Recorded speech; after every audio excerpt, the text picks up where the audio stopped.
Alors, on va tout savoir d'Akinator. Tu es le fondateur. Oui. Alors, tu vas te présenter, et puis ensuite, tu peux enchaîner. Après, Gaël se présentera plus tard. Comment tu as eu l'idée, et comment cette idée s'est concrétisée, d'où elle a démarré? Alors en fait, l'idée a démarré il y a environ 5 ans. C'était vraiment l'idée de reprendre le jeu auquel on joue tous en famille ou avec des amis, qui consiste à deviner un personnage en répondant à des questions par oui ou par non. Ça peut être aussi un objet ou un animal. Et donc, c'était un projet personnel. Moi, je m'intéresse à l'intelligence artificielle, donc j'ai créé ce petit projet et j'ai créé un petit site web. Et puis, comme le public a suivi, progressivement, en fait, la base de données des personnages d'Akinator s'est améliorée, s'est enrichie. Et puis, il y a à peu près 2 ans et demi, j'ai créé la société Eloquence avec un associé. Et puis depuis, on a créé des nouvelles langues, on a également amélioré l'algorithme et puis le moteur d'intelligence artificielle.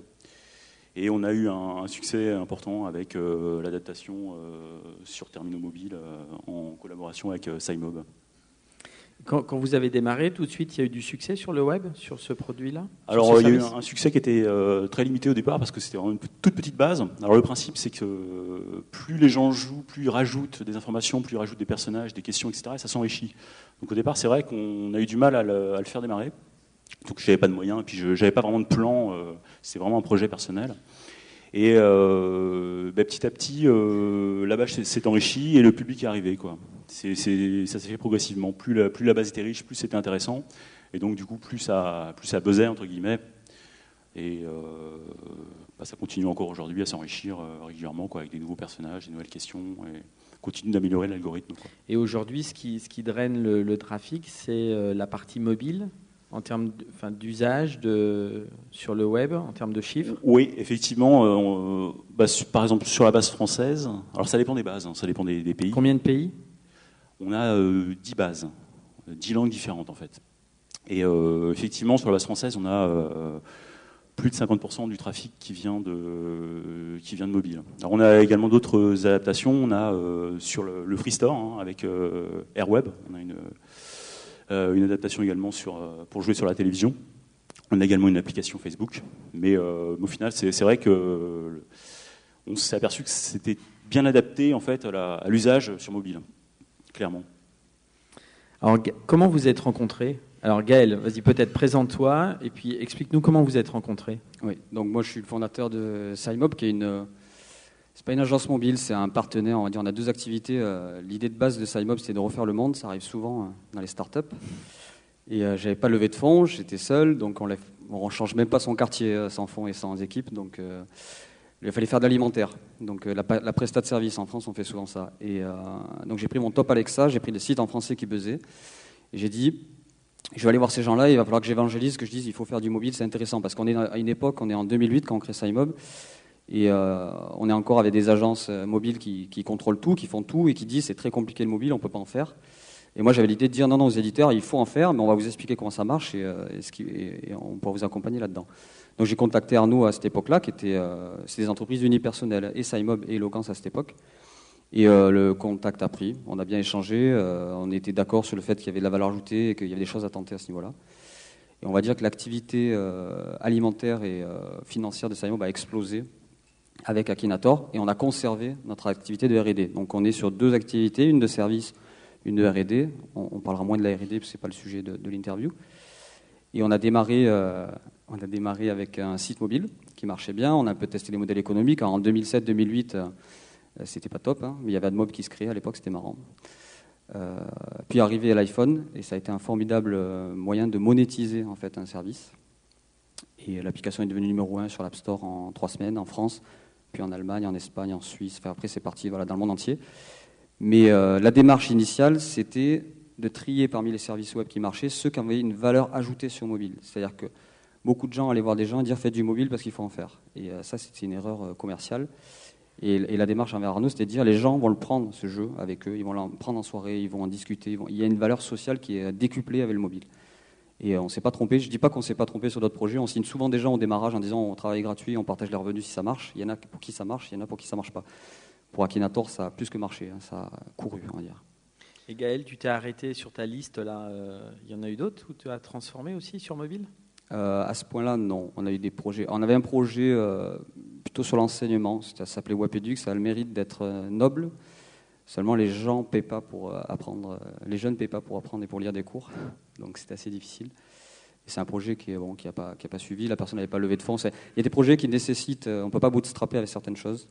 On pouvait bootstrapper avec le divertissement. Donc, quand vous avez lancé Akinator au début, uniquement la plateforme iPhone.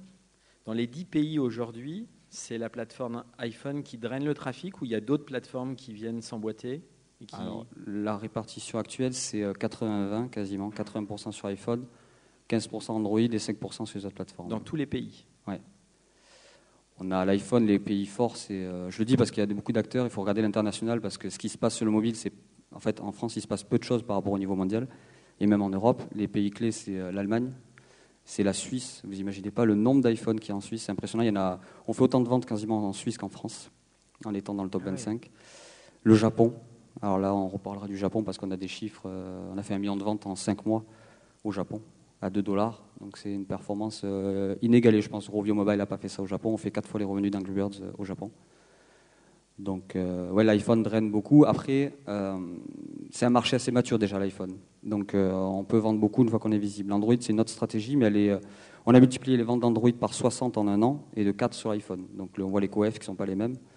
Donc on est aujourd'hui sur un rythme de 20 à 30 000 ventes par mois sur Android, ce qui est énorme parce que la plateforme Android n'a pas été créée pour faire du payant. Ce n'est pas involontaire de la part de Google de ne pas trop travailler sur les mécanismes de paiement au départ. Ils voulaient une plateforme avec beaucoup de gratuits. Mais iOS reste loin devant. On est sur des rythmes...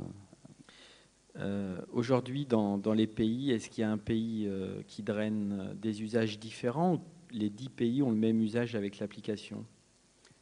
La magie d'Akinator, et ça on en parlera, c'est que ça s'adapte au pays, ça s'adapte aux personnes. Donc l'usage, il est intrinsèque, ça va être la même chose par pays, un effet bluffant. Et en fait, les gens vont jouer des personnages de leur pays. Donc ça a 2 avantages. Ça se nourrit, le succès nourrit le succès. Et le deuxième avantage, c'est que c'est indémodable. Il y a eu un effet étonnant. Beaucoup d'acteurs du mobile m'ont dit il y a 1 an, il y a 2 ans, ça ne va pas durer. Ça fait 18 mois qu'on est dans le top 25 français avec un budget marketing de 0 €. Donc on n'a jamais mis de budget. Enfin, on a fait des tests aux États-Unis. On en reparlera ça Oui. dans l'après-midi justement parce que c'est une question qu'on peut se poser. On lance une application. Il y a eu certains articles récemment qui disaient ça sert à rien. Si vous avez le bon produit, ça va fonctionner. Il n'y a pas besoin de faire de campagne marketing. Et il y en a d'autres qui vous disent si pour pénétrer un certain marché dans certains pays, il faut un budget marketing. Qu'est-ce que tu en penses, toi, Gaël? Ça dépend de la taille du marché. Ce qui est sûr, c'est que sur iPhone, il faut être visible. Et aujourd'hui, pour être visible, ça coûte assez cher. Ou alors, on a vraiment s'il n'y a pas de budget, il faut des relations, il faut des bons articles. Et là, je suis d'accord, on peut avoir des bons articles.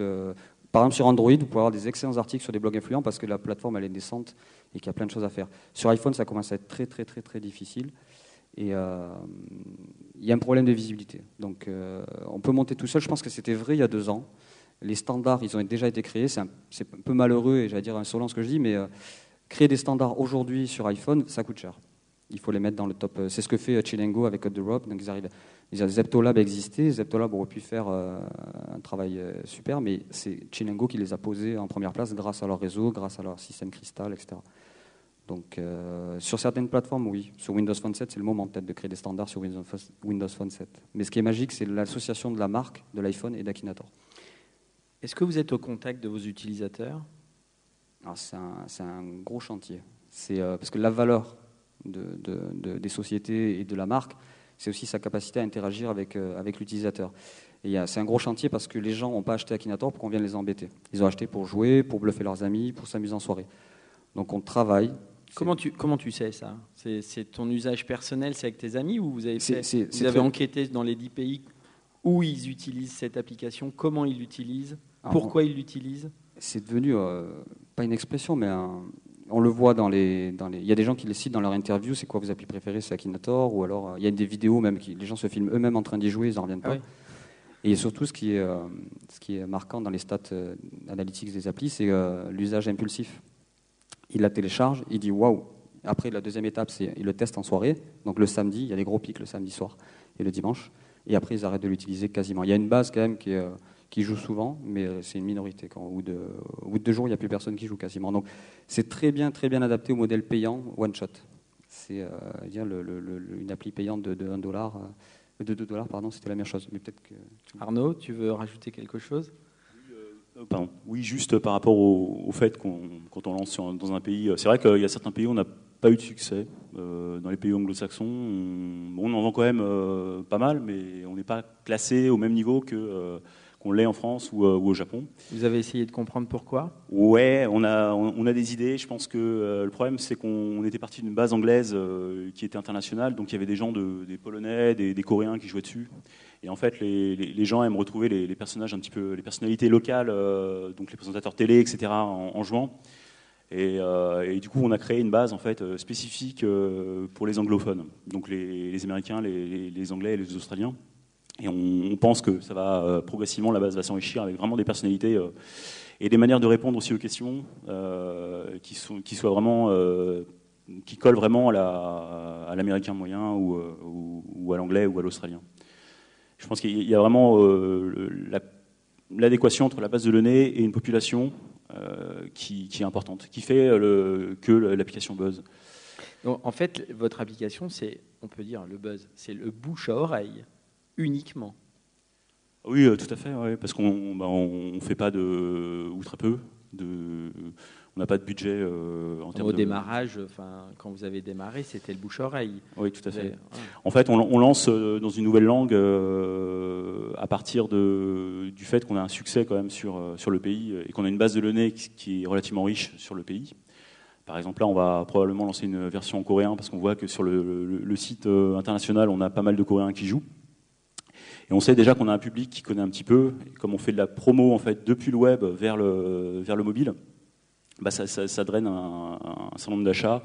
Et après, souvent, quand ça marche, le bouche à oreille arrive par derrière et l'application monte d'elle-même. C'est vrai qu'on a eu par exemple en Allemagne, en 2 jours, on est passé d'une position mal classée à premier en 2 jours.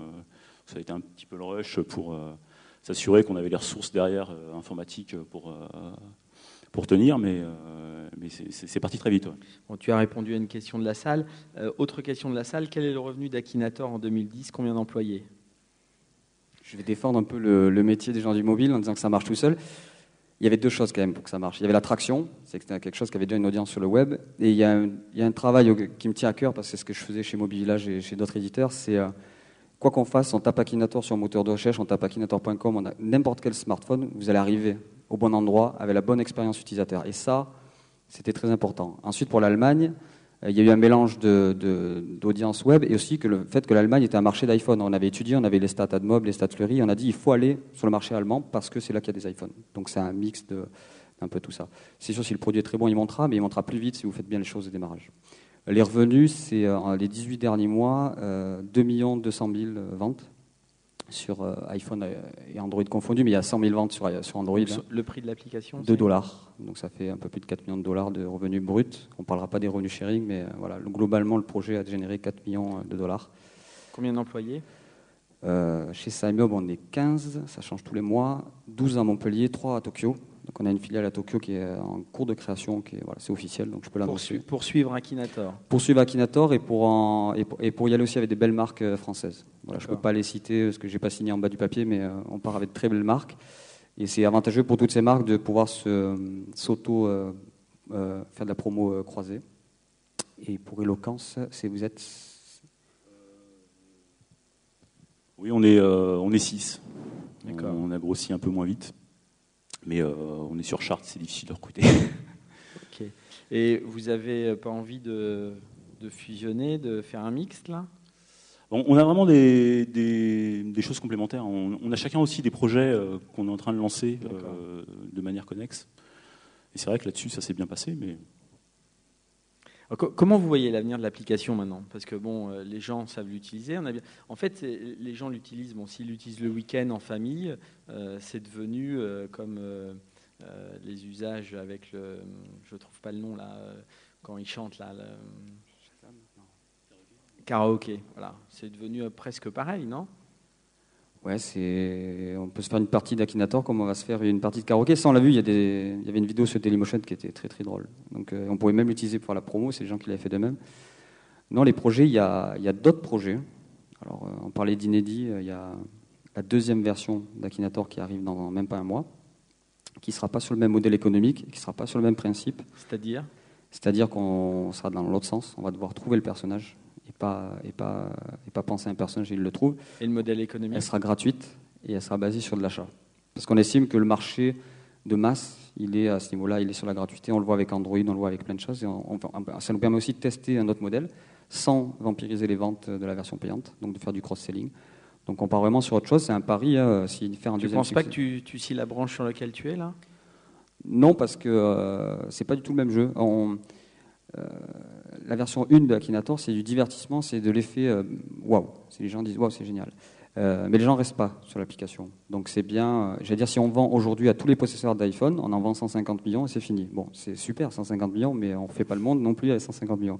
Mais j'exagère un peu. Non, l'autre usage, c'est de devenir un standard entre le jeu de société et le jeu télévisé. On essaie de travailler sur ces choses-là. C'est un pari, clairement, qu'on a fait ensemble. Mais on travaille à ce niveau-là. Et ensuite, il y a des variantes, il y a d'autres choses à faire. Alors, les meilleurs qui font des variantes, c'est Angry Birds. Il y en a de partout.